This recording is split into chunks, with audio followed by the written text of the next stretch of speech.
नमस्कार दोस्तों, मैं मीरा देवी अपने शो राजनीति रस राय के इस एपिसोड में आप सबका बहुत बहुत स्वागत करती हूँ। दोस्तों, आज देश में हर तरफ अधिकारों और वर्चस्व की लड़ाई चल रही है। दलित हों, महिलाएं हों या आर्थिक रूप से कमज़ोर लोग, हर कोई अपने हक के लिए आवाज़ उठा रहा है।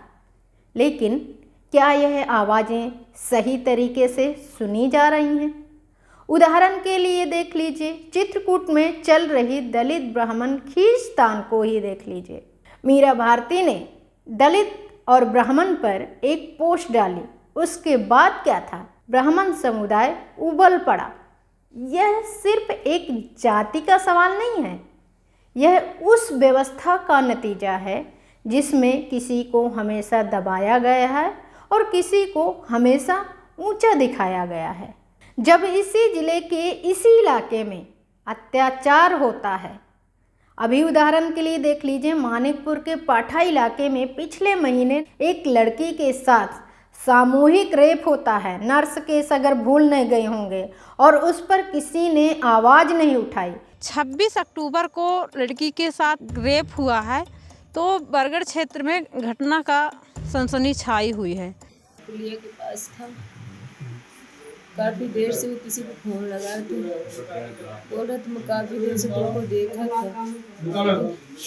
तुम साथ में किसी की आती थी, 3-4 लोग थे। अब जब वो दौड़ा था मुझे पकड़ा है और सीने में चढ़ गया, बस पैर लग गई। उसको लीपा पोती करके घमंड, जातिवाद, पैसों के बल पर रौंद दिया गया। क्या है, हमारा कानून व्यवस्था और पुलिस प्रशासन इतना कमज़ोर पड़ गया है? इन सामंतशाही के सामने घुटने टेक दिया। तब यह लोग क्या कर रहे थे? किस बिल में छुप गए थे? वह आज भी अपना ऐतिहासिक कारनामा याद करते हुए सीना ठोक कर कह रहे हैं कि दलित महिलाओं, लड़कियों का मजदूरी देने के बहाने बलात्कार करके अपना मुंह काला किया करते थे। महिलाएं तो महिलाएं हैं, चाहे वो दलित की हों या ब्राह्मण की। यह समस्या केवल जातिगत नहीं है, इसमें महिलाओं की स्थिति को भी तो देखिए। क्या महिलाओं का दर्द किसी से कम है? अगर दलित महिलाओं की बात की जाए तो उनके लिए दोहरी चुनौती है। जाति और लिंग दोनों का शोषण, कई जगह महिलाओं के साथ दुर्व्यवहार और यौन शोषण की खबरें आती हैं। सोचिए, क्या ये सिर्फ कानून व्यवस्था की समस्या है या हमारी मानसिकता का भी है? क्या यह समझना जरूरी है कि समाज में जो लोग सालों से दबाए गए वो अब जागरूक हो रहे हैं? शिक्षा, संविधान और इंटरनेट से उन्हें अपने अधिकारों की जानकारी दी है, लेकिन सवाल यह है कि जागरूकता का यह संघर्ष सही दिशा में जा रहा है या नहीं? क्या इसे सिर्फ हिंसा और टकराव तक सीमित कर देना चाहिए या फिर इसे समाज में स्थायी बदलाव के लिए इस्तेमाल किया जाना चाहिए?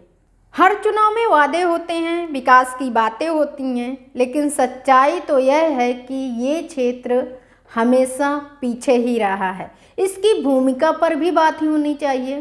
पाठा जैसे इलाके जो वर्षों से राजनीति का अखाड़ा बने हुए हैं, रोजगार नहीं, शिक्षा नहीं, स्वास्थ्य सेवाएं नहीं, इन सब के बिना लोग जाति और धर्म के नाम पर लड़ने के लिए तैयार हो जाते हैं। पर क्या यह हमारी असली लड़ाई है? अब सोचने का समय है। जब महिलाएं, दलित और हर कमज़ोर वर्ग अपनी आवाज़ बुलंद कर रहा है, तो यह वक्त उनके संघर्ष को सही दिशा देने का है। हिंसा और टकराव से कुछ नहीं बदलेगा। बदलाव तो तब आएगा जब हर इंसान को सम्मान, शिक्षा और अवसर मिलेगा, और यह तभी होगा जब समाज के हर वर्ग, चाहे वह ब्राह्मण हो, दलित हो या महिला हो, एक दूसरे के खिलाफ खड़े होने के बजाय साथ खड़े होंगे। आपस में लड़ झगड़ कर गाली गलौज और मारपीट से आखिर किसका भला हो रहा है? यह सवाल हर उस शख्स से है जो जाति, धर्म या किसी और वजह से दूसरे को नीचा दिखाने की कोशिश करता है। सोचिए, आपकी औलादें इस सब से क्या सीखेंगी? क्या हम अपनी आने वाली पीढ़ियों को यही सिखाना चाहते हैं? हिंसा, घृणा और दूसरों को अपमानित करना। तो अगली बारी जब आप जाति या धर्म के नाम पर किसी से टकराव करें, सोचिए, क्या इससे आपके बच्चों का भविष्य बेहतर होगा या फिर आप उन्हें भी इसी लड़ाई में ढकेल देंगे? शायद जवाब तो यहीं से शुरू होता है। तो इस बारी के लिए इतना ही। अगली बारी में फिर आऊँगी एक नए मुद्दे के साथ। तब तक के लिए नमस्कार। खबर लहरिया, आपकी खबर आपकी भाषा।